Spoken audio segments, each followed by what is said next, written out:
On Monday's podcast of this week, we talked about concerns and issues related to the us versus them mentality, the tribalism, and some of the divisiveness that is kind of happening.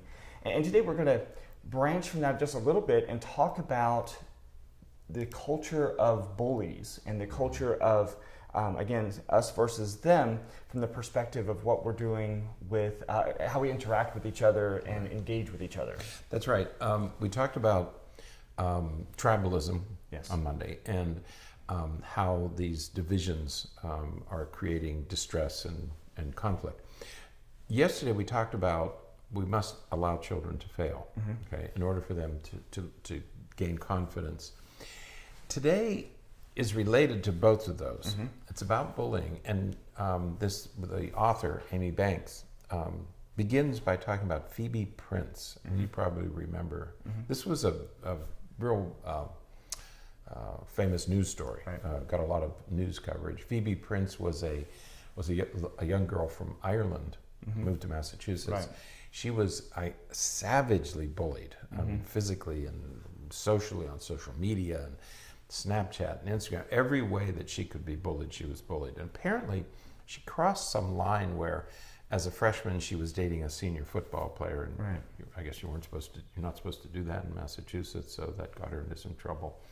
But even kids who liked her, who were friends with her, joined in the bullying. And she goes. So she talks about the sadness and the distress over that, because Phoebe eventually took her own life. Right. Okay.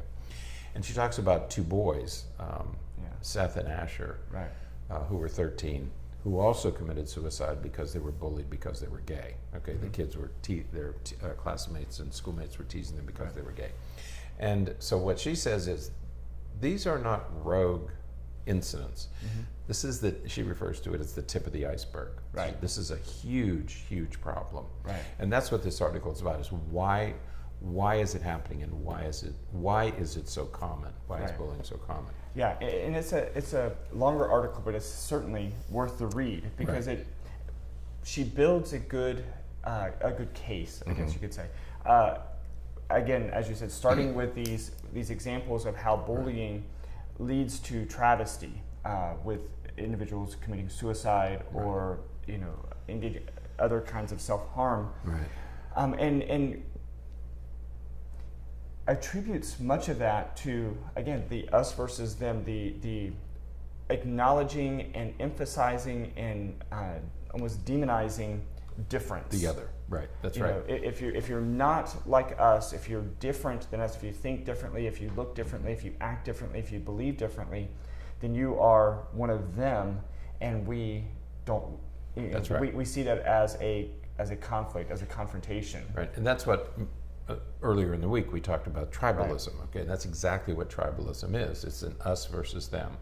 The other thing she does in this article, which is interesting, and it's something we teach in our introductory psychology classes, is there's Western culture is individualistic. We focus on the individual, and the worst example of that is the Kardashians. That these people who they don't do anything, they're not good at anything, but they are just popular. Okay, and so it's individualistic and very competitive, that you're always competing with somebody, and you have to get yours. You have to be better than everybody else. Eastern cultures traditionally have been more cooperative. Okay, so you have individualistic versus cooperative, and we talk about that in our classes, that one's culture determines, to a great extent, determines your behavior. And in our culture, because it's an individualistic culture, we tend to be competing with each other and comparing ourselves. And she said the problem with an individualistic culture is that you're always comparing yourself to everybody else, and the goal is to get ahead. Get the most toys, get the biggest house, get the best car, and you're always comparing yourself with others. Right. And as we make those comparisons, again, anytime that we feel as though we're being challenged, and usually we tend to feel as though we're being challenged by an other, them. We have to attack them. We tend to oppose them sometimes much more overtly than we should, or is certainly necessary. And that may be the source, or is likely the source, of much of the bullying and confrontation that we see, not just with kids, but also with adults. Right. And she's saying that in this highly competitive culture, the goal, you have to be better than the rest. It's not about you being the best that you can be. And that's what we talked about with confidence on yesterday's podcast, is that we want kids to develop confidence in their own abilities. That should be the goal. Right. Instead, they're focusing on, I have to be better than you. Right. Okay. And she sees that because that exacerbates those divisions that tribalism starts, is that I have to be better than everybody. And then parents, if they're caught in that same kind of competitive culture, parents are always positioning their children or trying to position their children.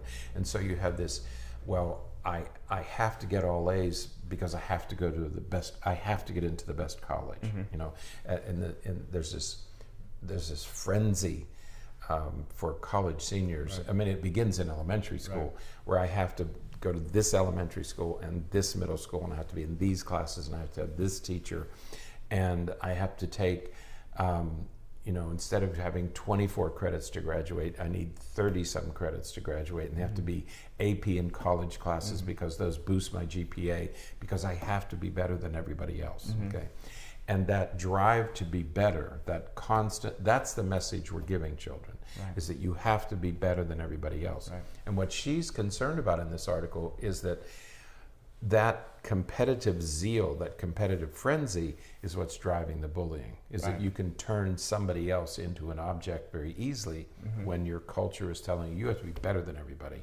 It's easy then to marginalize, to denigrate, to diminish somebody who's different. Right. Yeah, I have talked to some teenagers and high school students, and they talk about success.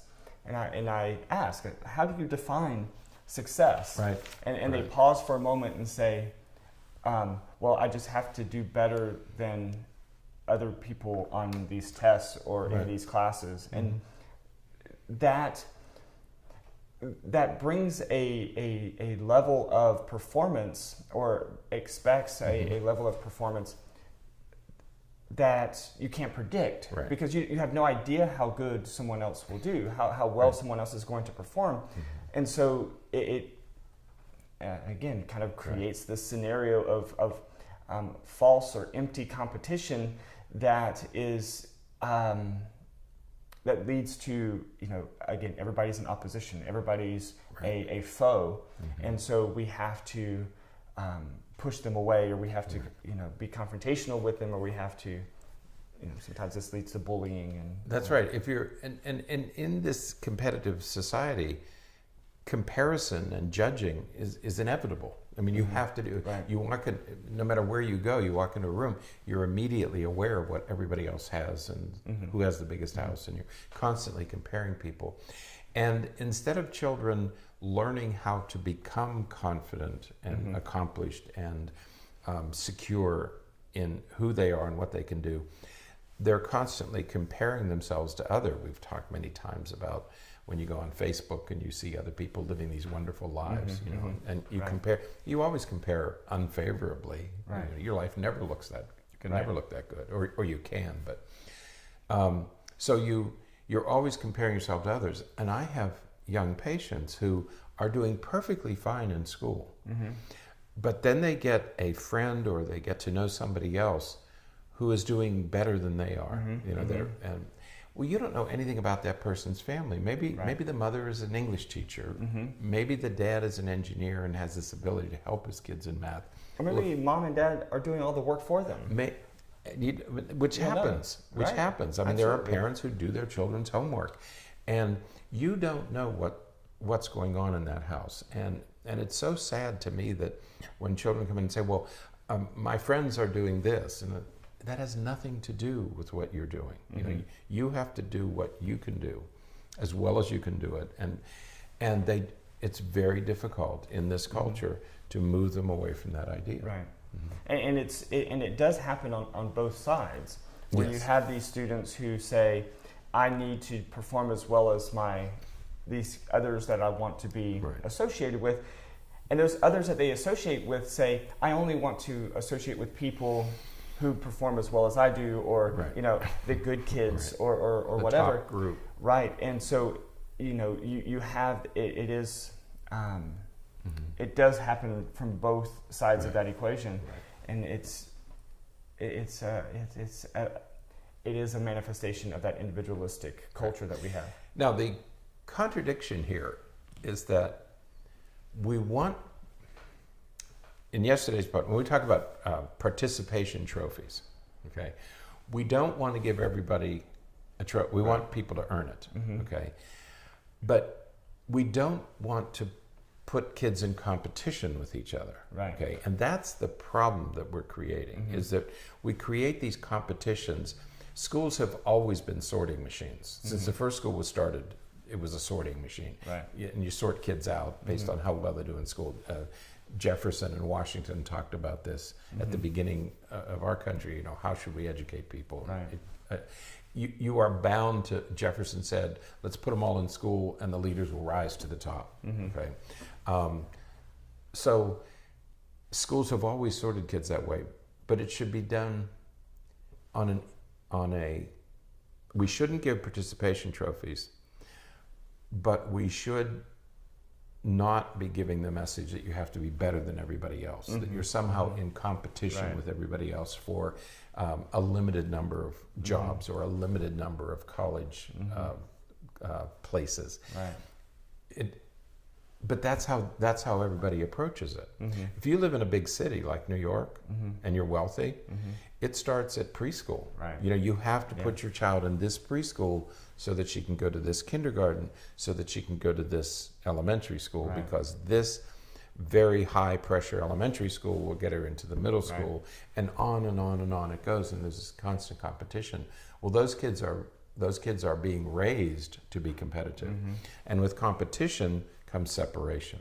You're separating kids, and with separation comes distress. And from a psychological standpoint, what's being created is distress. Absolutely. And the distress affects your brain. Okay, and she talks about that at the end of the article. We don't really need to go into it here, but she said this really does change the brain in significant ways. And it's the distress that comes from competition. So competition can be healthy, but it also can be toxic. And what she talks about here is toxic competition that then leads to bullying. Yeah, in that distress, I was just going to say that distress leads to bullying, or it can certainly lead to the victimization by bullying. And the inevitable or the unfortunate consequences that come from that, as we heard from the case studies, the Phoebe and all of that, took their lives. And one of the things she does mention is that there's a brain structure called the cingulate cortex. It sits on top of most of you know about the corpus callosum, the band of fibers that most of you know that. Yeah, but it connects the two hemispheres. And right above that, there's some tissue called the cingulate cortex. Well, the cingulate cortex responds to pain, physical pain, but it also responds to social exclusion. So the same part of the brain that deals with pain deals with social isolation, because we're social creatures, and so those two things exist near each other. And so social isolation can be as harmful as painful stimulation, because it affects the same brain structure. Absolutely. So not to be taken lightly. It's not. This competition business. Not just harmful, it can be lethal, and that's what she ends with, that we need to be careful about the kind of competition we foster in our children. Definitely so. All right, that's it then for today. Until next time, stay happy, stay healthy, and forget to be afraid.